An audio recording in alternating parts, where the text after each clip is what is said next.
sini kami akan dalam video ini kami akan membahas tentang kekerasan agama Kristen Protestan, terutama di Gemit Kalvari Maumere. Yuk simak videonya!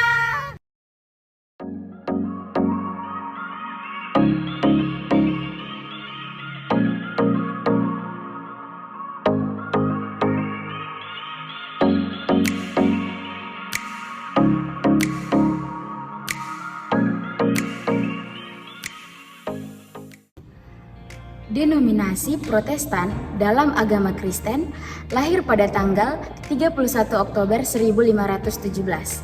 Artinya, pada tanggal 31 Oktober 2024 nanti, Protestan telah berusia 507 tahun.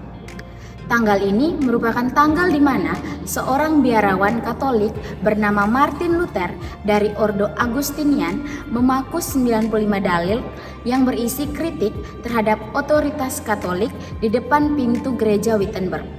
95 dalil tersebut kemudian membawanya kepada pengalaman hidup yang mengejutkan.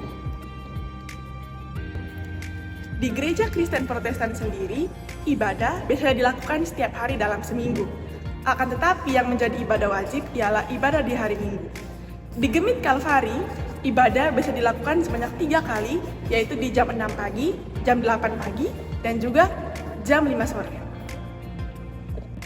Yang menjadi inti dalam ibadah yang dilakukan ialah pembacaan firman Tuhan yang diikuti dengan khotbah yang dilakukan oleh pendeta. Adapun tata ibadah setiap hari Minggu yang dilakukan ialah sebagai berikut.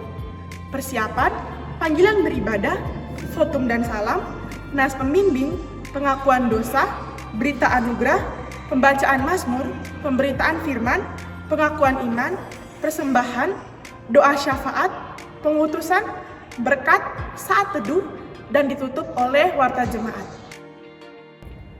Yang menjadi unik di Gemit Kalvari Maumere ialah adanya perbedaan tujuan dalam pemberian uang kolekte, di mana di sini kita bisa melihat bahwa ada banyak sekali kotak-kotak kolekte yang mempunyai tujuan yang berbeda-beda.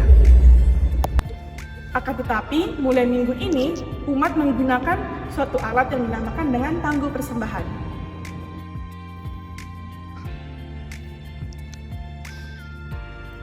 Oke, di sini saya akan menjelaskan tentang dua sakramen yang ada di gereja Kristen Protestan, terutama di Gemit ini sendiri. Yang pertama ada sakramen pembaptisan kudus, dan yang kedua ada perjamuan kudus. Untuk pembaptisan sendiri itu di Gemit sendiri menerima pembaptisan anak-anak, yang mana cukup berbeda juga dengan beberapa gereja Kristen Protestan yang lain. Di sini untuk gereja di sini sendiri itu menggunakan pembaptisan percik, tapi saya tidak terlalu mempermasalahkan tentang bagaimana pembaptisan itu berjalan. Ada gereja lain yang menggunakan selam dan lain-lain, tapi ya itu tidak menjadi sebuah perbedaan yang harus diperhatikan.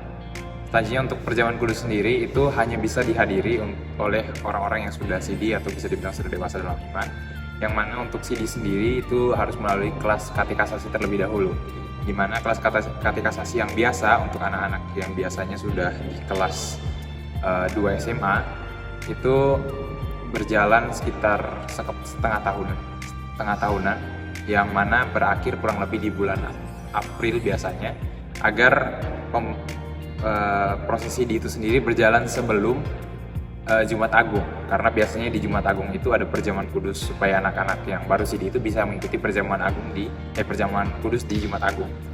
Nah, perjamuan kudus ini sendiri itu adalah waktu di mana kami makan dan minum roti dan anggur yang sebagai simbolis tubuh dan darah Kristus, yang mana untuk gereja kami sendiri Gemit itu berjalan 4 kali dalam 1 tahun, yang mana salah satunya itu pada Jumat Agung tadi.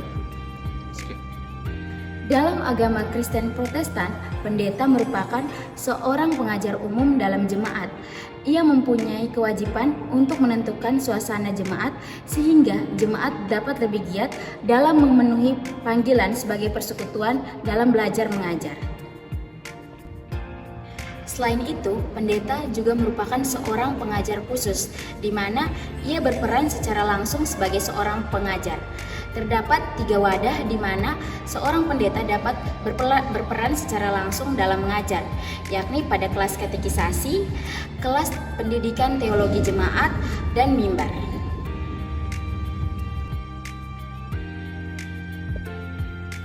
Tugas pendeta ialah melayani jemaat, melakukan penggembalaan, memperhatikan warga jemaat, dan melakukan kunjungan terhadap anggota kelompok jemaat. Bahkan dikatakan bersama-sama dengan penatua dan diakon, ia memimpin, melayani, memelihara, memperdayakan, dan menggembalakan jemaat sesuai dengan firman Tuhan. Kitab Suci Protestan Gemit terdiri dari Kitab Perjanjian Lama dan Kitab Perjanjian Baru. Ada 39 Kitab Perjanjian Lama, yakni 5 Kitab Taurat, 12 Kitab Sejarah, 5 Kitab Puisi, 5 Kitab Nabi Besar, dan 12 Kitab Nabi Kecil. Perbedaan Kitab Nabi Kecil dan Kitab Nabi Besar hanya terdapat pada jumlah pasal secara sederhana. Ada 27 Kitab Perjanjian Baru, yakni Kitab Injil sampai pada Wahyu. Adapun perbedaan antara nyanyian gereja Protestan Gemit dan nyanyian gereja Katolik. Yang membedakan yaitu gereja Katolik menggunakan nada bakti, sedangkan gereja Protestan Gemit menggunakan kidung jemaat, PKJ atau pelengkap kidung jemaat, dan lain-lain. Dalam ajaran agama Kristen Protestan, ada 2 hari raya yang dirayakan, yakni Hari Raya Natal dan Hari Raya Paskah. Sama seperti ajaran Kristen lainnya, Hari Raya Natal dirayakan untuk merayakan hari kelahiran Tuhan kita Yesus Kristus, dan Hari Raya Paskah dirayakan untuk merayakan hari kebangkitannya.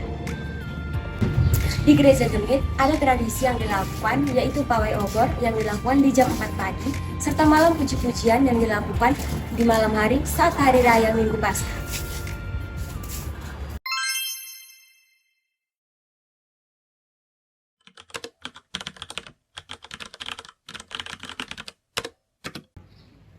Ya, kalau pertanyaannya tentang apa yang membuat kita berbeda dari agama yang lain, ya seperti yang tadi sudah disampaikan bahwa kita berbeda secara dogma.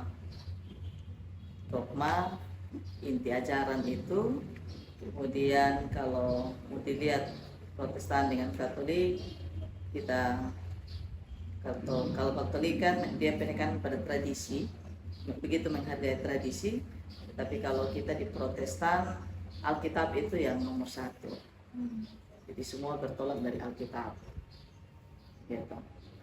Kalau dengan agama yang lain, dari aliran sendiri pun, Protestan dengan denominasi yaitu gereja Betel, Baptis, itu biasanya lebih pada kemandirian mereka, itu yang katanya mereka, tetapi juga dari mereka beribadah, tata cara beribadah. Kalau dengan agama lain pasti sudah cukup jelas.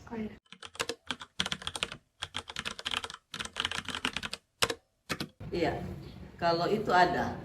Misalnya kita Gemit dengan gereja Baptis. Mereka menekankan baptisan itu dewasa. Tapi kalau kami Gemit itu baptisan anak-anak. Jadi kalau baptisan dewasa mereka berkata bahwa orang mengerti dulu baru dibaptis.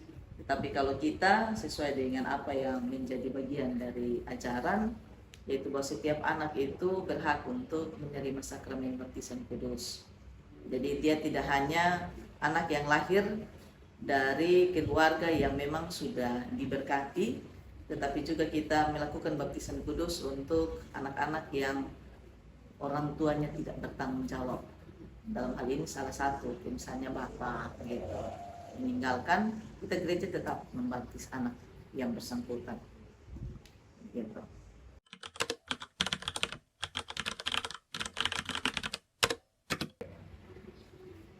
Sejauh ini toleransinya bagus.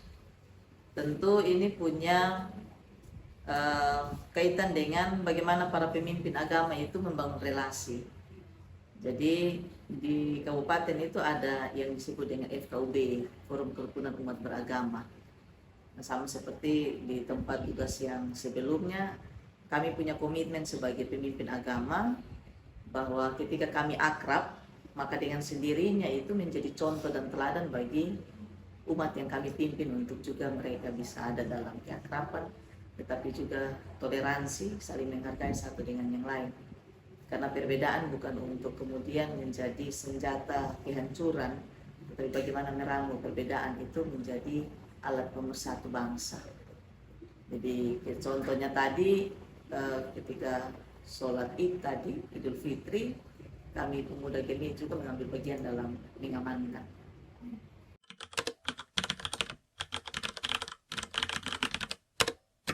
Sejauh ini tidak ada. Tapi memang tadi sempat Bapak Penjabat Bupati, kebetulan beliau memberikan sambutan di acara sholat Id tadi, itu meminta supaya bagaimana kita bisa ada kegiatan keagamaan bersama-sama. Jadi biasanya kalau Protestan dan Katolik itu ada ibadah ekumenia, tetapi mungkinkah ada kegiatan untuk bersama-sama?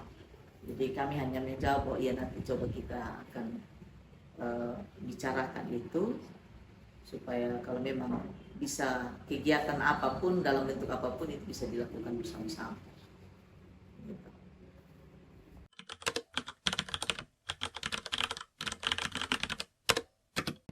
Kalau kesan, ya ketika saya ada di sini saya mendapat kesan bahwa Momere itu tidak aman.